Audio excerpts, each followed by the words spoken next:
Sveiki stebėtojai. Paskutinis vakaras prieš rinkimus ir visą šitą dieną mes dirbome komandoje. Kūrėme ir tvarkėme ir tikrinome duomenų pateikimo formas. Ir aš jums jas tuoj parodysiu, kad galėtume žinoti, kur rytoj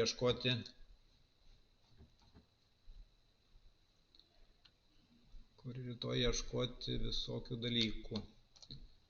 Taip.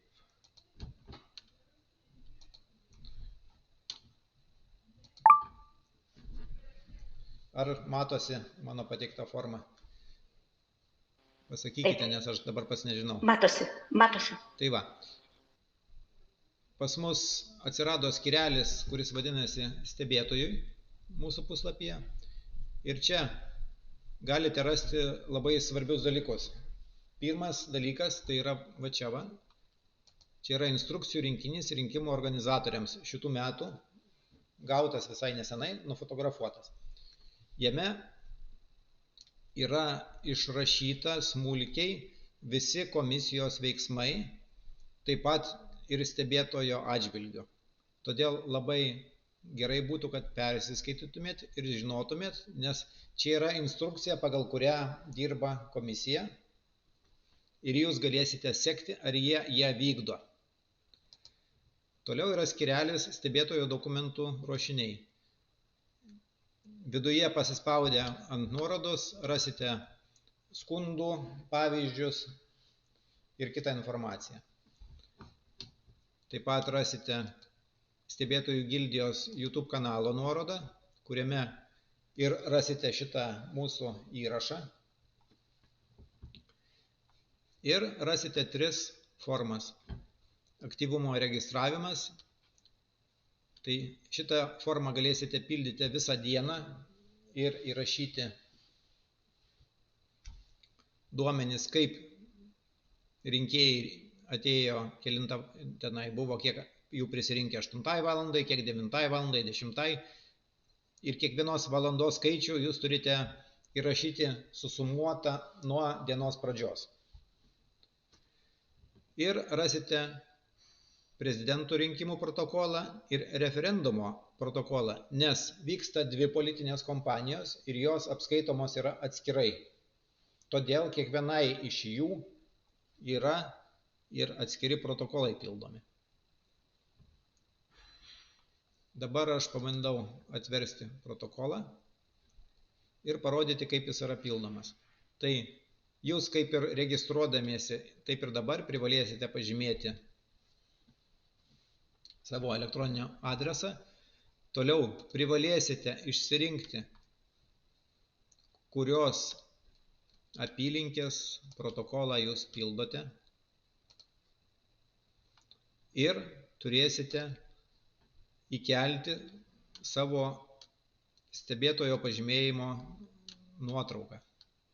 Dabar įkelsiu bet ką, bet neįkėlę toliau nenukeliausite. Sekančiame etape jūs galite pasiskaityti, ką čia reikia pildyti. Šita instrukcija, šita forma yra pagaminta pagal rinkimų organizatoriaus knygos 27 puslapį, kuriame surašyta, gana smulkiai surašyta, kokius veiksmus atlieka komisija prieš atidarant rinkimo patalpą iki balsavimo. Galite surašyti skaičius, kurie reikalingi, jūs pasiskaitę suprasite, ką reikia čia surašyti. Ir jeigu teikite pasiūlymus ar skundus ar dar kažką ir tai yra dokumentai, jos galite va čia va pridėti prie šitos skyriaus formos ir parašyti pastabas. Tai šitie visi laukai yra neprivalomi, jeigu nesuprantate, ką daryti, galite praleisti. Sekantis žingsnis yra antras etapas, baigus balsavimą iki balsadėžės atidarymo. Tai šitoj dalyje vėlgi, čia yra nuoroda į tą patį puslapį. Šičia pildysime,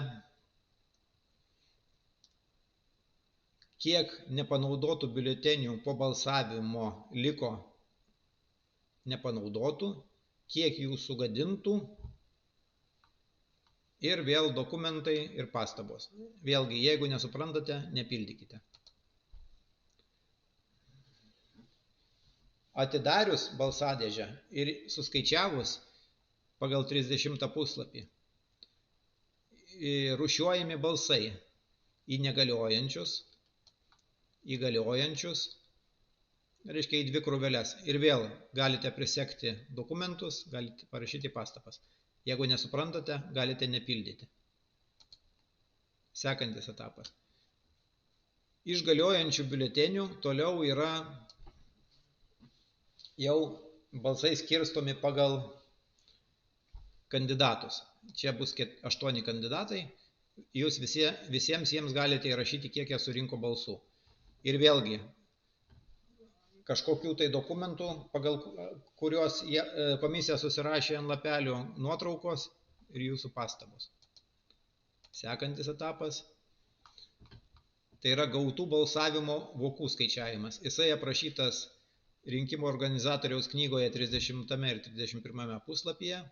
Ir čia vėl užpildote skaičius, kurie aprašyti tuose puslapiuose. Teikiate dokumentus, jeigu reikia, teikiate pastabas. Tada paštu gautų balsai išskirstomi per kandidatus, surašote skaičius. Ir vėl teikiate dokumentus, jeigu reikia, ir rašote pastabas. Ir sekančiam paskutiniam žingsnį, šitą žingsnį privalu bus įvykdyti jau visiems, tai šičia teikiate protokolo, kuris jau yra spausdintas, pasirašytas komisijos ir tik po to yra pasirašytas jūsų kopija, tai reiškia galite nuotrauką teikti. Čia galite parašyti gana išsames pastabas, jeigu jos reikalingos.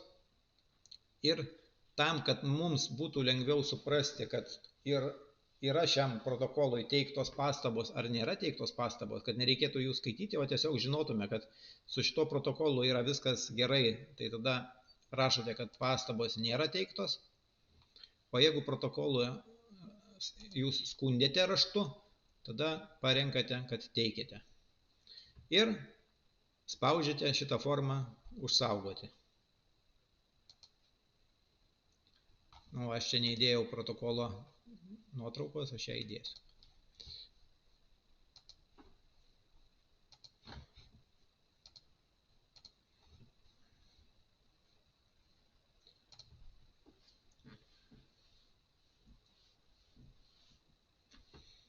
Va, forma yra pateikta. Jinai lygiai taip pat kaip ir jūsų anketinė forma, jinai gali būti redaguojama. Tai reiškia, jūs galite pasispausti va šitą mygtuką ir vėl iš naujo pereiti per visus žingsnius, jeigu juos nusprendėte pataisyti. Tai su formos pildymu tiek. Ir dabar aš papasakosiu dar vieną dalyką apie skaičiuoklės, kurias jūs gaunate kiekvieną naktį. Šią naktį gal priminkime, kad 2 formas reikės užpildyti. Aha, taip. Atsiminkite, kad kadangi vyksta ir prezidentų rinkimai ir referendumas, tai reikės užpildyti ir prezidentų rinkimų protokolo formą ir referendumo protokolo formą, nes skaičiai juose bus skirtingi ir reikės 2 protokolų kopijas parnešti.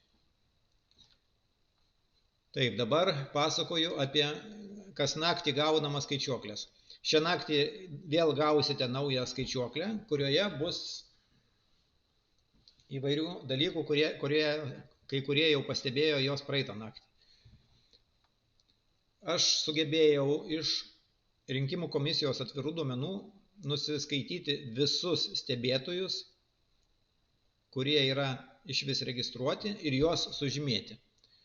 Tuos, kurie nėra registravęsi stebėtojų gildijos sistemoje, nesvarbu, ar jie būtent nuo stebėtojų gildijos teikti, ar jie teikti nuo kitos organizacijos, bet jeigu jie išvis nėra registravęsi mūsų sistemoje, aš juos pažymėjau atsargiai svetimas ir prie telefono numerio parašiau 007.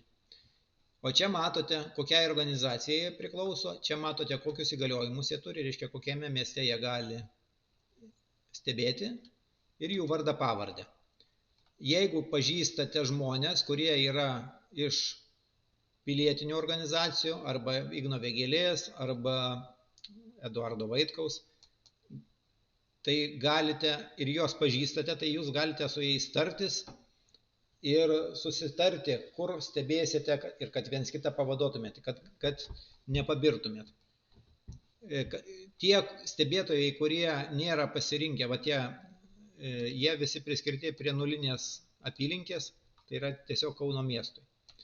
Yra dalis stebėtojų, pavyzdžiui, Tėvynės sąjungas, Lietuvos krikščionys demokratai, jisai Kauno mieste, Stanislovas Klimas, pasirinko konkrečiai 4 Rasytės apylinkę. O pavyzdžiui, Algimantas Kurlavičius pasirinko Šarkuvos.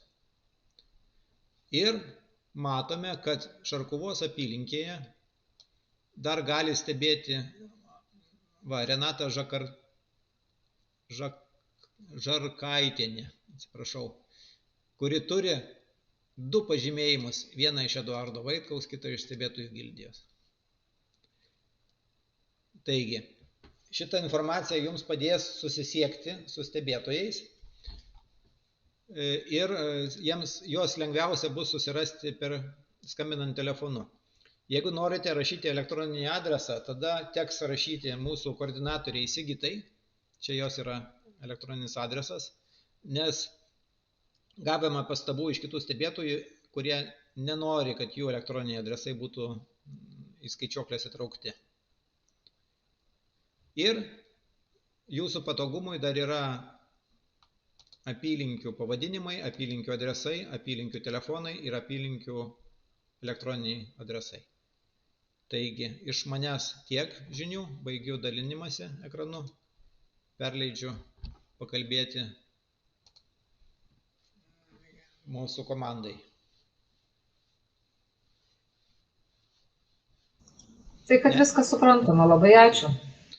Aha, dar atsiminkite, kad stebėtojų gildijos puslapyje skirelis stebėtojui galite rasti ir kitų dalykų. Tai būtinai pasitikrinkite, galbūt mes ten kažką įdėjome naujo ir įdomaus. Ar yra klausimų, ar baigiam įrašą ir dalinamės? Ačiū, Gediminai, šaunu. Dėkui. Gerai, tai tada iki pasimatymo rinkimuose ir geros dienos. Gal dar priminkime apie mygtuką tiesioginės konsultacijos sekmadienį. Gali būti, kad stebėtojų gildijos puslapyje, kur yra skirelis stebėtojui, dar įdėsime papildomą mygtuką nuotoliniai gyvai konsultacijai, kur galėsite pasispausti, prisijungti prie nuotolinės konsultacijos ir mūsų komanda jums padės galbūt pildyti protokolą ar išsiaiškinti kitus dalykus gyvai, neskambinant telefonu. Nes matant vaizdą, tie dalykai sprendžiasi lengviau ir geriau. Tai va, dėkui uždėmesį ir iki. Ačiū, Gediminai.